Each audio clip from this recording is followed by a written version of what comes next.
A Faculdade de Direito era perto de um jornal chamado Estado de Minas, Diários e Emissoras Associados, e apareceu um dia lá uma oportunidade de fazer uma espécie de um concurso, uma seleção que o jornal fez para uma pessoa para a área administrativa, não era nem para a área de redação, não, para a área administrativa. E eu acabei sendo selecionado, comecei a trabalhar na Rádio Guarani, essa é a Rádio Guarani, e TV Itacolomi, foram os meus primeiros empregos de carteira assinada. E dali, como eu entrei em contato com o pessoal de redação, da redação do Estado de Minas, sobretudo e tal, e fui convidado por um deles para ir para a redação do jornal. Eu até me recordo que eu tinha uma formação na formação linguística, uma formação clássica. E é muito engraçado porque eu fui para jornal, trabalhar no jornal, e na primeira noite, num dos primeiros momentos meus do jornal, foi até muito engraçado, porque faleceu a mãe do Tancredo Neves. E aí me pediram para fazer a matéria de cobertura do falecimento da mãe do Tancredo Neves. E eu me recordo que eu fiz uma matéria muito bem feita, chamando a mãe do Tancredo Neves, venerando a senhora e vai por aí afora. Quando eu chego com aquela matéria com o Dito Paiva, que é um grande jornalista lá de Belo Horizonte, ele falou assim, olha, para início de conversa, se você quer ser jornalista, a primeira coisa que você tem que entender é o seguinte, você vai escrever para o Aires da Mata Machado Filho, que é o presidente da Academia Mineira de Letras, e vai escrever para o Bororó, que é o engraxato da esquina. Jornalista tem que saber escrever para o Bororó e para o Aires da Mata Machado. O Aires vai entender o que é venerando a senhora, mas o Bororó certamente não vai saber. Então eu comecei a tomar essas lições de jornalismo, fiquei no Estado de Minas há alguns anos, dali eu fui para a revista Veja, e fazendo o meu curso de Direito. Da Veja eu vim para o Rio de Janeiro e fui trabalhar na Fundação Mudas. Eu fui convidado para ser diretor de comunicação da Fundação Mudas. Foi quando eu me estabeleci no Rio de Janeiro. Terminei meu curso de Direito e, enquanto eu saí da Fundação Mudas e trabalhei jornalista antigamente, passava por um monte de lugares. Eu passei pela revista Manchete, eu passei pelo O Jornal, que era um antigo jornal dos Diários e Emissoras Associados. Trabalhei também em agência de comunicação, uma agência chamada ACI, e uma agência chamada Abate, do Eliezer Burlac, que era um grande jornalista e tal. E, final, a Folhas Tantas eu já era advogado, formado e tal, e fiz um concurso para advogado da Comissão de Valores Mobiliários. Que essa advocacia depois foi transformada na Advocacia Geral da União, e eu fiz a minha carreira como advogado da União, me aposentei como advogado da União, mas paralelamente a essa carreira que eu tinha na Comissão de Valores Mobiliários, eu era procurador da Comissão de Valores Mobiliários, eu era jornalista também. Trabalhava ou no Globo ou no Jornal do Brasil, eu sempre fiquei por aí, tive passagem por todos esses jornais. E quando eu me aposentei na Procuradoria, eu fui convidado para integrar os quadros da Bradesco Seguros como superintendente técnico na área de seguro e saúde. Fiquei lá uns 3 anos e meio e de lá eu fui convidado para vir para a FENASEG. E vim para a FENASEG no ano de 2001. No ano em que eu vim para a FENASEG, eu fui convidado inicialmente para fazer um livrinho de conceitos, fundamentos e história da atividade seguradora. Uma síntese, é um livrinho pequenininho que foi usado durante muito tempo aí na iniciação das pessoas no mercado de seguros. Esse livrinho foi muito utilizado e nós temos o livro aí na biblioteca, pode ser consultado.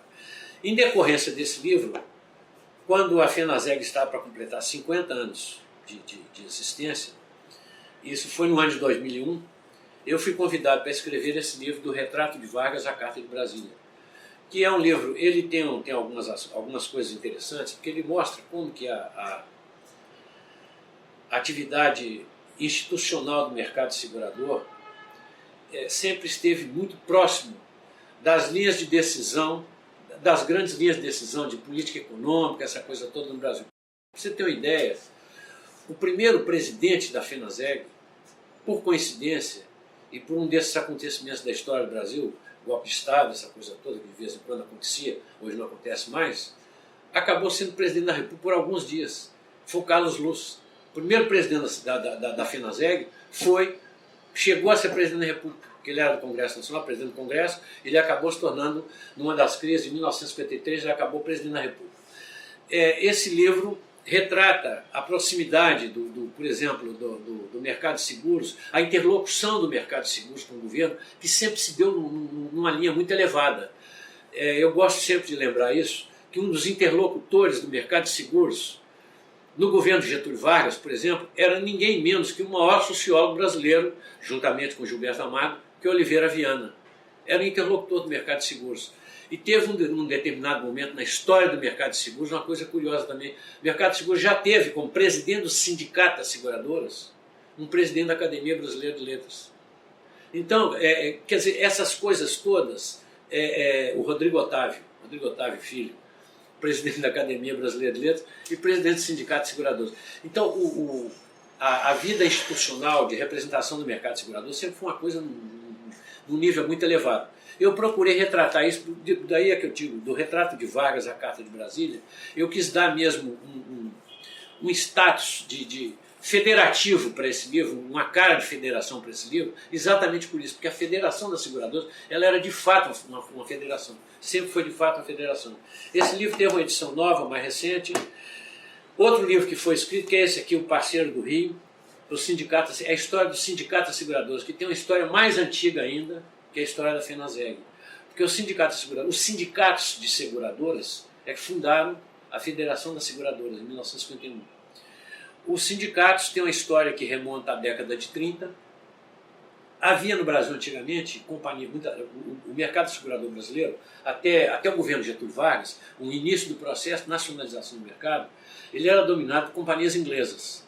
Então até a associação, até a representação associativa do mercado era uma associação inglesa que representava o mercado. Então a Folhas Tantas, lá por volta de 1930, resolveu-se criar uma associação das seguradoras, Associação das Seguradoras. E essa associação é que deu origem ao sindicato. O sindicato hoje já está com uma história já de 73 anos já de fundação.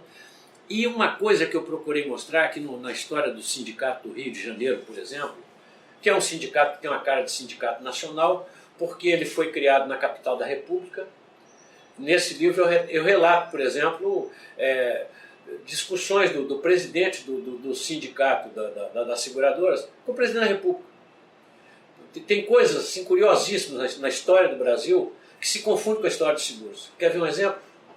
O primeiro avião da Força Aérea Brasileira, quando o Brasil entrou na Segunda Guerra Mundial, foi doado pelo mercado segurador, através do Sindicato das Seguradoras. O primeiro avião. A criação da Fundação Getúlio Vargas, quem criou a Fundação Getúlio Vargas foi o mercado segurador, através do Sindicato das Seguradoras. Tanto o Sindicato das Seguradoras até hoje figura como fundador da Fundação Getúlio Vargas, como criador da Fundação. Tem assento no Conselho da Fundação Getúlio Vargas até hoje. Então a gente vê o seguinte, a dimensão, a relevância desse mercado nosso para o país vai muito além dessa grande indústria que nós temos hoje de proteção às pessoas. A gente tem uma figura institucional do mercado que é muito forte na história do Brasil. O mercado, a história do mercado brasileiro, eu entrei por essa vereda da história porque é a minha praia mais habitual, e eu sempre gosto de destacar isso. A história do mercado segurador brasileiro tem capítulos verdadeiramente brilhantes que se confundem com a história do Brasil, na primeira plana. O primeiro grande marco da história do segurador no Brasil é no tempo ainda do padre José de Anchieta. O padre José de Anchieta criou um sistema de aldeamento, ele criou um sistema de mutualismo, que é a caridade cristã, no fundo é a caridade cristã, a prática da caridade. Quem pode, isso vem desde o tempo de Cristo, né? Cristo é o verdadeiro ensinamento de Cristo, que é esse. As pessoas hoje, às vezes, no Brasil, confundem, por exemplo, o pagamento do dízimo, que é uma palavra que chega a ser até assustadora e tudo mais. O dízimo não é exatamente para alguns fins para os quais normalmente ele é praticado hoje em dia. O dízimo, quando Cristo criou o ágape, o banquete, a partilha, a comunhão, todas essas palavras têm um significado só, que é a fraternidade, que é você dividir. Quem tem, dá para quem não tem. Então, se você... eu estou falando do cristianismo depois trazer isso para o mercado seguro. Porque os fundamentos da atividade seguradora são os fundamentos que têm um princípio ético por trás disso aí, um negócio muito, é uma coisa histórica e é uma coisa que tem consistência sociológica, tem consistência histórica e tal. Então é o seguinte, essa questão da mutualidade, quem inventou a mutualidade foi Cristo. Quando ele reuniu os 12 dele, depois mais os 7 diáconos que ele chamou, depois os 32, e a assembleia dele foi crescendo, a imagem mais conhecida de Cristo que a gente tem é ele com os 12 ali numa mesa e tal. O que é aquela reunião daqueles 12 naquela mesa da última ceia? É a questão a prática da mutualidade. Então estava ali presente inclusive o tesoureiro dele que acabou traindo, não é que foi o tesoureiro que o entregou. Mas, desde o início, o cristianismo pregava a prática da mutualidade. Quem tem, dá ao irmão que não tem. O princípio do dízimo era isso. Você arrecadava fundos comuns para serem administrados pelos diáconos, e os diáconos administravam. É a famosa cesta básica para quem não tinha. E, aliás, desde o início também, já como um pressuposto ético do cristianismo, já se condenava, por exemplo, a fraude contra o seguro. Como? A primeira pessoa que tentou cometer uma fraude contra o seguro foi um sujeito chamado Ananias. Ele foi chamado para repartição, né? Foi chamado para trazer para o bolo daquilo que seria repartido para atender às necessidades de todos. O Ananias foi chamado juntamente com a mulher dele, que é a Safira, e os dois falaram, olha, a gente dá, mas não dá tudo, entendeu? E resolveu esconder alguma coisa. E Cristo o repreendeu na hora, ele foi repreendido na hora, porque ele estava escondendo alguma coisa do fundo de mutualidade, ou seja, estava tentando praticar uma fraude contra o seguro. Não é? Então, e esse princípio da mutualidade, que é o princípio da caridade cristã, foi trazido para o Brasil pelo padre José de Anchieta. E ele criou nos aldeamentos essa coisa. Se eu, por exemplo, eu já estava na idade que eu não podia trabalhar mais, tinha os outros índios lá, mais jovens e tal, que podiam trabalhar e traziam para um fundo comum em que se dividia mandioca, o aipim, dividia todos os frutos da terra, eram divididos ali naquela coisa da mutualidade. Então o princípio da mutualidade foi trazido assim. E ele chegou a criar mesmo uma caixa de mutualidade, quer dizer, não tinha esse nome, mas houve de fato uma instituição de mutualidade. O Brasil convive com a atividade seguradora desde o início da sua história, porque o Brasil é fruto de expedições econômicas. O Brasil é fruto da grande navegação portuguesa. E a grande navegação, ela tinha como escora sistemas de proteção do seguro. O seguro já vinha sendo desenvolvido, sobretudo na Idade Média, na Itália e tudo mais, desenvolveram grandes sistemas a segurazione, né, o sistema de seguros e tal. Então, como o Brasil é fruto de um expedicionamento econômico, é claro que já na origem do Brasil, no nascimento do Brasil, você já tinha atividade seguradora por trás disso. Pois bem, a atividade seguradora existiu aqui nos primeiros séculos. É claro que ela não tinha esse cunho industrial de chegar à proteção às pessoas. Ela não era contratada com pessoas. Os contratos eram basicamente contratos públicos, contrato de navegação, contratos públicos e tal, né? de transporte e tal. Mas, já no século XIX, o Brasil já tinha uma atividade seguradora que chegava às pessoas. Já se contratava seguro com pessoas. O Rio de Janeiro, por exemplo, era uma cidade que era muito afetada no século XIX por incêndios. Então o seguro de incêndio é um negócio que chegou a crescer no Brasil no século XIX. A cidade era muito afetada por isso. A cidade era uma cidade antiga, uma cidade muito velha, e no início do século XX, por exemplo, houve uma série de incêndios no Rio de Janeiro. Então o Brasil, aos poucos, ia entendendo a necessidade da atividade seguradora. A atividade seguradora como o quê? Primeiro, praticando uma coisa que interessa a toda a comunidade, que é uma coisa muito democrática, que é o princípio da mutualidade. Todos nós contribuímos para um fundo comum que vai atender a um hipossuficiente num determinado momento de uma perda patrimonial ou uma perda até, digamos assim, perda vital, uma coisa assim. Então a pessoa é atingida no seu patrimônio, então vê um fundo comum e faz a reparação daquilo ali. Essa atividade no Brasil, ela teve alguns regulamentos, já no século XIX, por exemplo, teve o famoso regulamento Murtinho, Joaquim Murtinho e tal, já era um início de regulamentação da atividade seguradora. Essa coisa veio crescendo no governo do Getúlio Vargas, já no governo revolucionário de Getúlio Vargas. O Getúlio tinha aquele idealismo do nacionalista, no melhor sentido da palavra, né, de querer fazer com que o Brasil se apresentasse economicamente como um país autodeterminado, né? Então, uma das coisas que Getúlio Vargas quis, por exemplo, foi organizar a atividade seguradora. E a atividade seguradora ganhou contornos assim, mais definidos já no governo de Getúlio Vargas. Foi no governo de Getúlio Vargas que foi criado o IRB. O que é o IRB para o Brasil? O IRB é uma escola de excelência. O IRB foi criado com a cara industrial, mas também com a cara de pedagogo, uma cara de formação de conhecimento para o mercado. O IRB teve alguns dos quadros mais brilhantes da história do seguro no Brasil, formados dentro do IRB, e até hoje o IRB é uma escola de formação, né? E o Getúlio Vargas levou isso a sério. Essa coisa foi levada muito a sério. Então, aí a gente vê o seguinte, como é que as nossas instituições vão brotando o desdobramento natural da história do Brasil.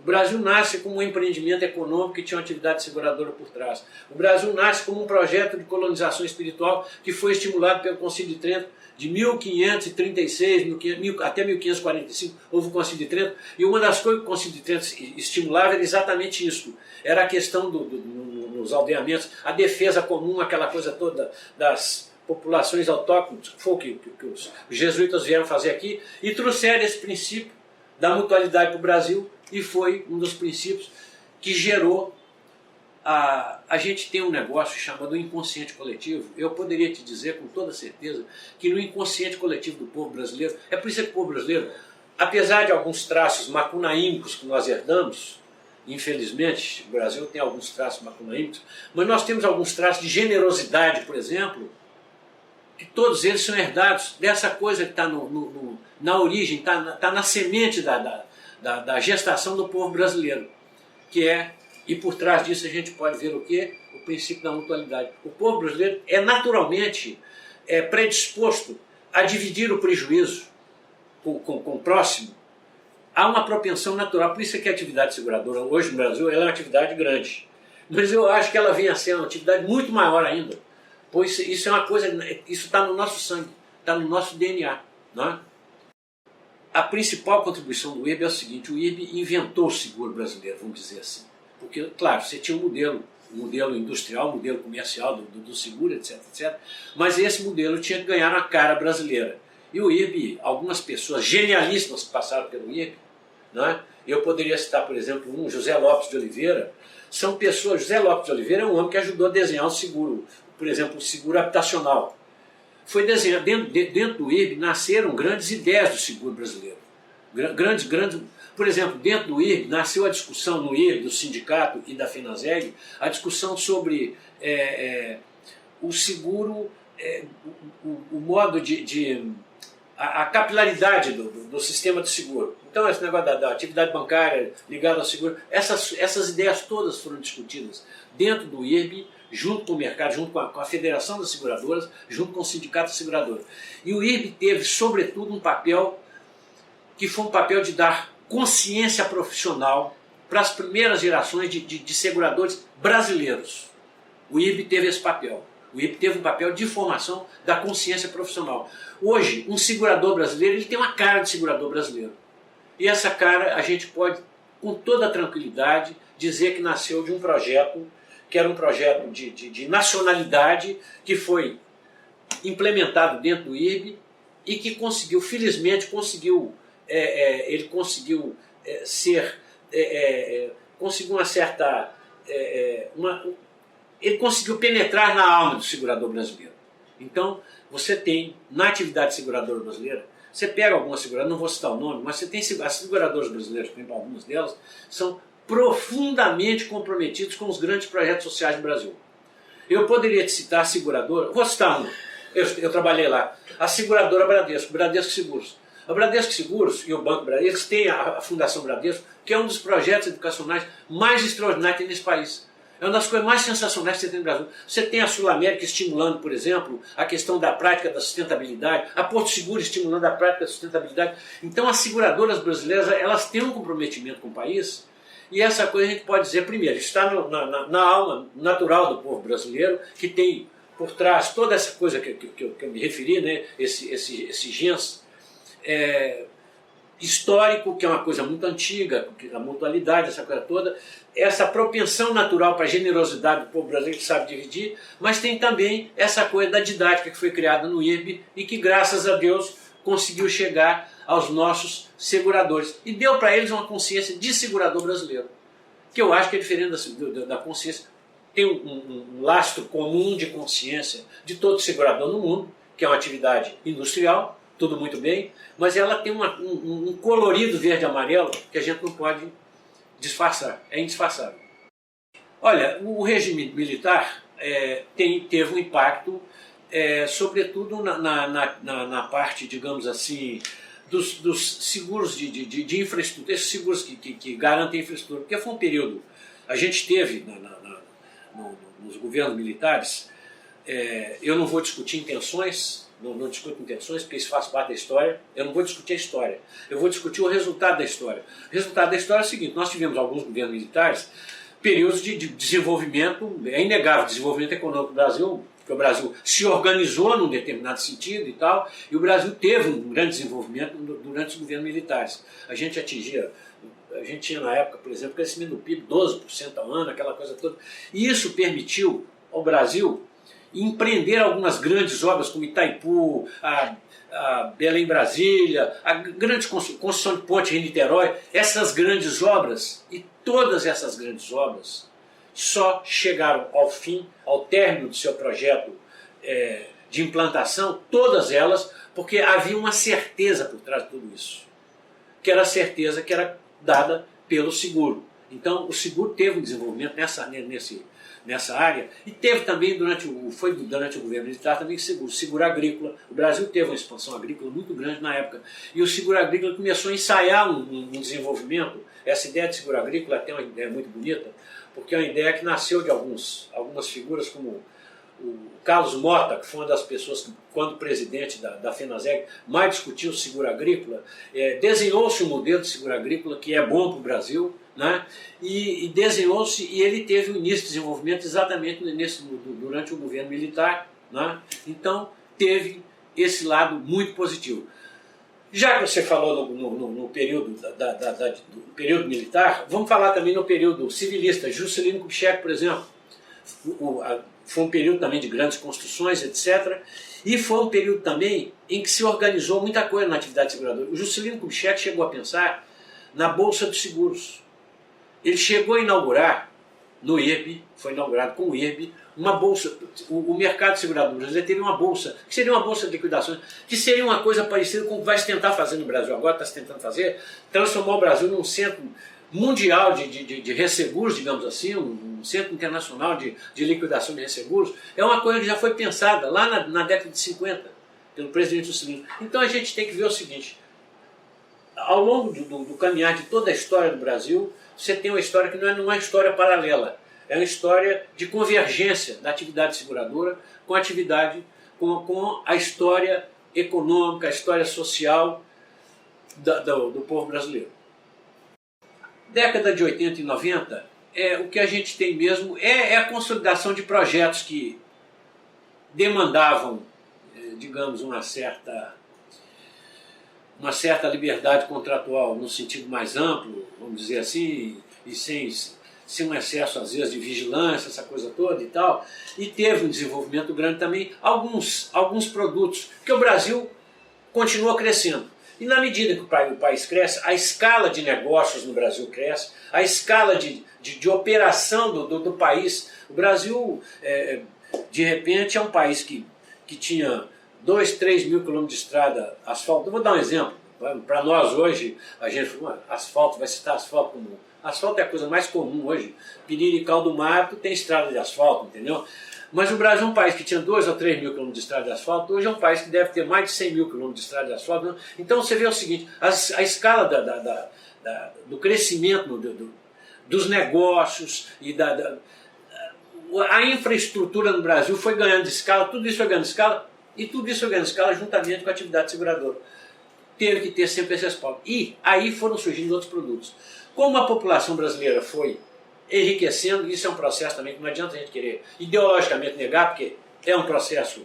O operário de hoje não é o operário de 50 anos atrás, o pobre de hoje não é o pobre de 50 anos atrás, o pobre de 50 anos atrás não tinha uma colher de arroz para botar na mesa para os filhos. Não tinha. Tinha 8 filhos e não tinha uma colher de arroz. Qualquer pessoa no Brasil hoje tem a subsistência garantida. Então o país hoje não é o mesmo país do ponto de vista da riqueza social. Não é. Da partição de riqueza, não é. Então, com o aumento da riqueza da família, com o aumento da renda das famílias, o Brasil foi agregando a sua cesta de produtos chamados produtos básicos de consumo da família. O Brasil começou a consumir coisas que não se consumia no passado, desodorante, começou a consumir sabonete, começou a consumir em escala mais larga. Claro, no Brasil sempre teve gente que usou desodorante, sabonete, perfume, etc. Mas isso foi chegando. Hoje, por exemplo, eu vi há pouco tempo, o Brasil é o maior mercado mundial de desodorante. E é o segundo ou terceiro de sabonete. É claro que explica-se isso. Somos um país tropical, todo mundo toma banho todo dia, etc, etc. Mas a gente vê o seguinte, isso são cestas de produtos, de uma produção em escala industrial, que há 30, 40 anos atrás não existia. Mesmo nós já éramos um país tropical, nós já suávamos bastante, entendeu? Mas nós não tínhamos o acesso, nós que eu digo, a população como um todo não tinha acesso ao desodorante, à pasta de dente. Uma coisa que chama atenção é que antigamente no Brasil, quase todas as pessoas tinham problemas de dentição. Tinham problema de dentição. Hoje você olha, isso é uma coisa que chama atenção. Eu, às vezes, viajo para a roça. Você chega na roça, vê as moças com aquele sorriso bonito, as pessoas, os rapazes com aquele sorriso bonito, todo mundo com os dentes tratados. Sabe o que é isso? Isso é civilização. Isso é a civilização industrial. E isso foi chegando a todas as camadas no Brasil. Na medida em que vai se distribuindo por toda a população o fruto da produção, produção econômica, da grande escala de produção industrial do país, as pessoas começam a ter novas necessidades. E entre essas novas necessidades, elas começaram a perceber, eu posso comprar, além do desodorante e do sabonete, eu posso comprar a proteção para a minha família contra a imprevisibilidade do risco.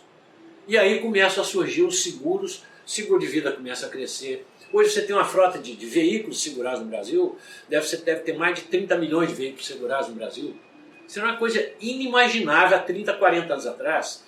As famílias hoje já têm, a todo momento a gente vê um grande incidente como esse que aconteceu essa semana lá em São Conrado, mas você vê o seguinte, existe por trás daquilo ali, imediatamente já existe a comunicação de que os seguros já estão ali presentes, o seguro feito pelo condomínio, o seguro feito pelo morador. Então as famílias brasileiras, as comunidades brasileiras já agregam o produto seguro no seu dia a dia.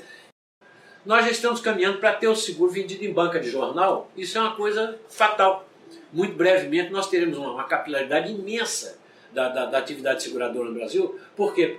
Porque o Brasil é um país que se moderniza mesmo. Queiram ou não queiram, o Brasil é hoje a 7ª economia do mundo.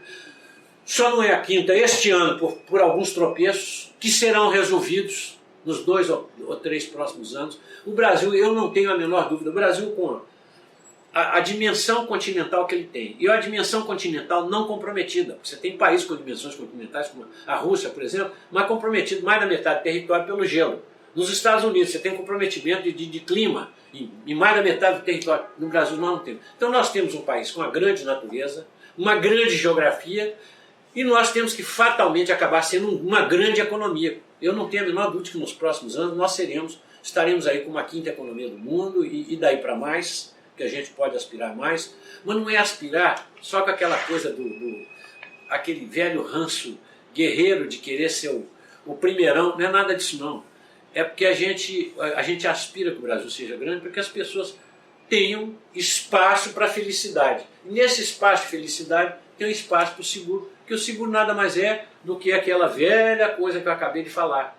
Você tem por trás todos nós te socorremos no momento em que você precisa. Através do princípio da mutualidade, nós te socorremos. Então eu acho que o Brasil, o futuro do Brasil, o Stefan Zweig escreveu um livro na década de 30, se não me engano, acho que foi na década de 20 ou 30, um livro, O Brasil, País do Futuro. E e tem um outro escritor americano, já até prêmio Nobel, que é o John dos Passos, também já escreveu sobre o Brasil Desperta. Há uma série de escritores do mundo que já perceberam que o Brasil seria uma grande economia, seria um grande povo. Seria, e até alguns visionários que veem o Brasil como o futuro do mundo, né? Onde as pessoas vão viver numa comunidade de paz, essa coisa toda. Isso não é sonho plantado na areia, não. Isso é coisa concreta. A natureza brasileira, a geografia brasileira nos garante isso. Nos garante isso. E na medida em que o Brasil hoje está, por exemplo, o Brasil hoje é um país empenhado num projeto de educação, claro que tem ainda defeitos, tem coisas a serem corrigidas, etc. Mas o Brasil hoje é um país que se educa. Quando eu entrei para a faculdade de Direito, na década de... não vou falar, porque senão vão achar que eu sou velho, havia no Brasil inteiro 120 mil estudantes universitários. No Brasil inteiro. Hoje, você pega em cidades como o Rio de Janeiro, deve ter mais de 500 mil estudantes universitários. Só o Rio de Janeiro. Seguramente tem isso. A minha cidade, que é uma cidade interior, tem 10 mil estudantes universitários. Quando eu fui para Belo Horizonte, a cidade de Belo Horizonte, que era a capital de Minas Gerais, inteira não tinha 4 mil estudantes universitários. Então você vê que a coisa está mudando, o país está mudando. Na medida em que a educação vai chegando, a economia cresce, os recursos naturais começam a ser melhor explorados, porque também nós vimos também, a gente vem de um projeto de colonização. Colonizador, você sabe como é tirar tudo e não deixar nada. Esse é o projeto de colonização. Em qualquer lugar do mundo ele foi praticado assim. Então, nós saímos de um projeto de colonização há 100 e poucos anos atrás. Foi em 1822, 100 e poucos não, quase 200 anos.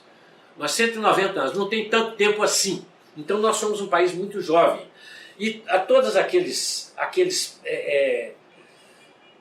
calos dos projetos de colonização que a gente tinha que resolver historicamente estão sendo resolvidos aos poucos. O calo da escravidão foi resolvido no final do século XIX, embora até hoje muita gente pense que não foi, porque tem muita gente que ainda, infelizmente, porque é uma coisa muito, muito recente. A gente ainda convive ainda com preconceito, uma série de coisas e tal. Então essas coisas todas vão se resolvendo dentro da história. E na medida em que isso vai se resolvendo, o país vai se resolvendo.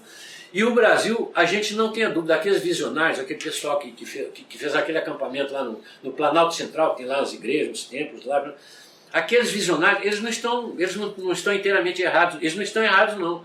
Eles têm uma certa razão, aquilo que eles imaginam, o país da paz, o espaço da paz no mundo, essa coisa toda, vai acontecer sim aqui no Brasil. E aí voltamos para a nossa atividade. Você vê que na composição desse espaço da paz tem que ter o espaço da segurança, o espaço da certeza. E no espaço da certeza é que entra a atividade seguradora. Daí que eu te digo o seguinte, quanto mais a sociedade humana se civilizar, tanto mais a atividade seguradora tende a crescer. E aqui no Brasil, então, é uma coisa... não tem limite. Olha, isso aí a gente ainda está para assistir, porque a quebra do monopólio ainda está acontecendo. Ela, em termos legislativos, ela já se consolidou, já aconteceu. Mas em termos de prática empresarial, ela vai aos poucos sendo... Agora, eu acho que isso deve ser alguma coisa extremamente positiva, como todos os fatos. Os grandes fatos da história do seguro no Brasil, todos eles contribuíram para o aperfeiçoamento do mercado de segurador no Brasil. Todos os grandes fatos. Esse é um grande fato. E é um grande fato histórico, assim como foi a criação do IRB, assim como foi a criação da FENASEG em 1951, assim como foi a criação do sindicato da seguradora há 73 anos atrás. Esse é um grande fato da história do seguro. Assim como foi um grande fato a criação da mutualidade pelo padre José de Anchieta. São os grandes fatos. Este é um grande fato.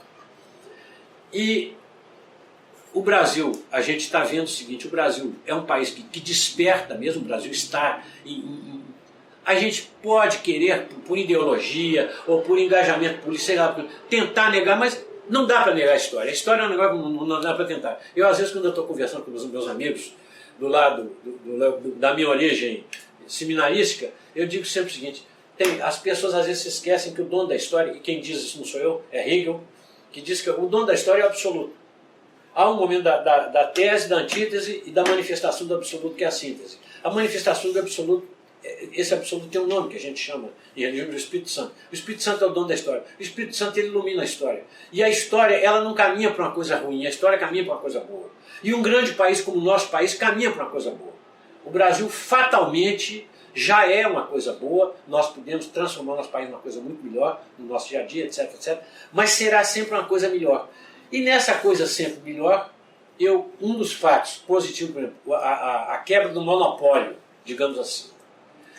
É um monopólio que não era monopólio, porque na composição do IPE você tinha várias companhias de seguro brasileiras. As companhias de seguro estavam ali presentes na composição, né, do controle acionário do IPE.